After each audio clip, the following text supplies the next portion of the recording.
Bonjour à toutes et à tous. Aujourd'hui, on se penche sur une idée assez radicale tirée de plusieurs documents techniques. L'idée, c'est et si le code source de l'univers était en fait le même pour tout, pour les étoiles, pour la biologie et même pour l'intelligence artificielle.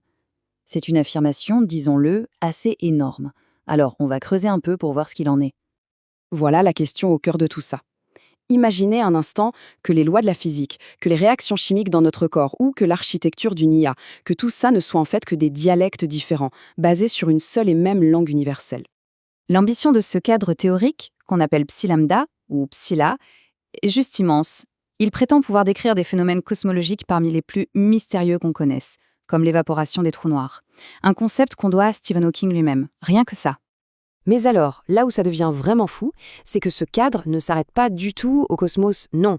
Il zoome de manière radicale pour s'appliquer à quelque chose de beaucoup plus proche de nous, la façon dont les vitamines et les minéraux interagissent dans notre propre corps. Et la dernière pièce du puzzle, c'est peut-être la plus surprenante. Ce même système, ce même langage, servirait de plan pour construire une intelligence artificielle de nouvelle génération. La cosmologie, la biologie et l'IA, tout ça réuni sous un seul toit théorique. C'est cette affirmation qu'on va décortiquer ensemble.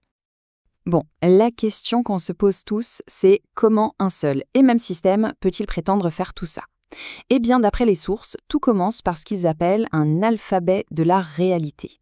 Le concept clé, c'est celui d'identifiant. L'idée, c'est que chaque chose dans l'univers, que ce soit une particule bien réelle comme un électron, ou même un concept plus abstrait, posséderait sa propre carte d'identité numérique. Une carte unique qui définit qui elle est et comment elle se comporte. Alors, regardons d'un peu plus près cette carte d'identité. On y retrouve des choses assez familières, comme la masse, la charge, mais là où ça devient vraiment fascinant, ce sont les autres concepts. Prenez le pas logique, par exemple. C'est décrit comme une sorte de pulsation fondamentale, un rythme qui est directement lié à la masse de l'objet. Et puis, il y a la signature. Pensez à ça comme une empreinte digitale énergétique, une signature spectrale unique pour chaque particule. C'est tout cet ensemble qui forme les lettres de cet alphabet universel. D'accord, donc on a les lettres de cet alphabet. Mais comment est-ce qu'elles s'assemblent pour former des mots, des phrases? Autrement dit, quelle est la grammaire de l'univers? C'est ce que les documents appellent le processus de fusion. Ce processus, qu'ils nomment fusion universelle, est décrit comme étant étonnamment simple. En gros, quand deux identifiants se rencontrent, leurs propriétés se combinent. Leur masse, par exemple, s'additionne tout simplement. Et de cette union naît un tout nouvel identifiant, complètement unique. L'affirmation ici, c'est que cette seule et même règle s'applique partout, que ce soit pour former une simple liaison chimique ou pour déclencher la fusion nucléaire au cœur d'une étoile. Évidemment, proposer une théorie universelle, c'est une chose, mais il faut que ça tienne la route face à la réalité.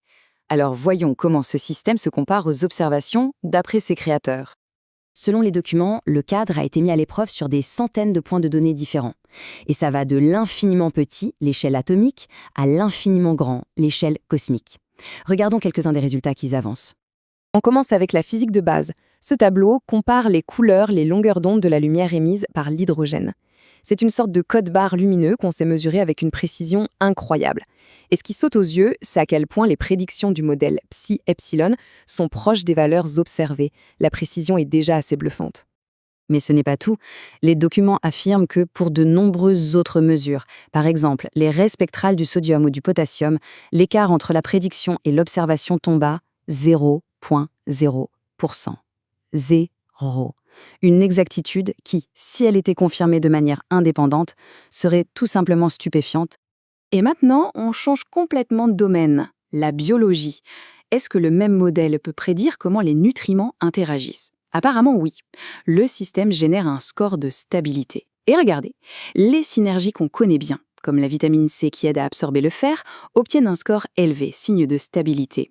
Et à l'inverse, les interactions où il y a compétition, comme entre le zinc et le cuivre, ont un score bas, signe d'opposition. Et c'est peut-être à l'échelle du cosmos que l'ambition de ce cadre est la plus visible. Les documents affirment que le modèle prédit pile poil le pic du fond diffus cosmologique, vous savez, l'écho du Big Bang. Mais plus fort encore, il prétend résoudre la fameuse tension de Hubble, un énorme désaccord entre les mesures de la vitesse d'expansion de l'univers. C'est l'un des plus grands mystères de la cosmologie actuelle. Alors, ok, si on fait une pause et qu'on réfléchit, qu'est-ce que ça voudrait dire au fond si un tel système était vrai? Quelles seraient les implications concrètes? L'implication la plus profonde donne un peu le vertige. Ça signifierait que toute la complexité de l'univers ne serait que le résultat d'un ensemble de règles, finalement très simples. Ça voudrait dire que la réalité elle-même, de la naissance d'une galaxie à l'apparition de la vie, serait un processus calculable, un programme qu'on pourrait en théorie dérouler. Et cette vision, elle est parfaitement résumée par cette citation tirée de la synthèse des documents. Elle décrit Psi-L comme un modèle qui relie la matière, l'énergie, l'information et la conscience. C'est l'objectif ultime en fait, créer un pont entre le monde physique et le monde de l'esprit. Et tout ça nous laisse avec une dernière question, assez vertigineuse elle aussi. Si tout l'univers est vraiment construit sur un langage unique et qu'on commence à le déchiffrer, quelles autres conversations ou quels autres secrets est-ce qu'on pourrait bien découvrir ?